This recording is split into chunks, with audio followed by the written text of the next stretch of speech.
நாடாளுமன்ற தொகுதி அதிமுக வேட்பாளர் ஜே பாக்கியராஜை ஆதரித்து தேமுதிக மகளிர் அணி அதிமுக மகளிர் அணியினர் தீவிர வாக்கு சேகரிப்பு.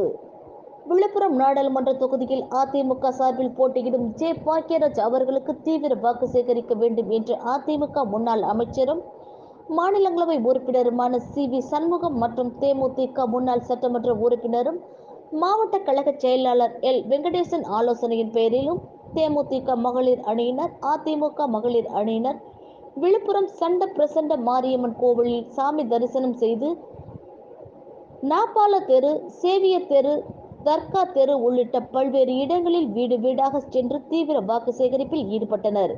இதில் தேமுதிக மகளிர் அணி நகர துணை செயலாளர் வேம்பு மயிலப்பன், நகர மகளிர் அணி செயலாளர் சுமதி, நகர மகளிர் அணி துணை செயலாளர் கார்த்திகா, நித்யா மற்றும் அதிமுக மகளிர் அணியினர், விழுப்புரம் மண்டல தகவல் தொழில்நுட்ப அணி செயலாளர் ஜெகதீஸ்வரி, சத்யராஜ், மாவட்ட பிரதிநிதி பாக்கியலட்சுமி, நகர மகளிர் அணி இணை செயலாளர் ரம்யா, ஜெய் கணேஷ், மகளிர் அணி நிர்வாகிகள் வளர்மதி, ரம்யா, கலா, அண்ணாமலை, மீனா, அன்பரசி, கிருஷ்ணமேரி, இலக்கியா, செல்வி உள்ளிட்ட ஏராளமான நிர்வாகிகள் கலந்து கொண்டனர்.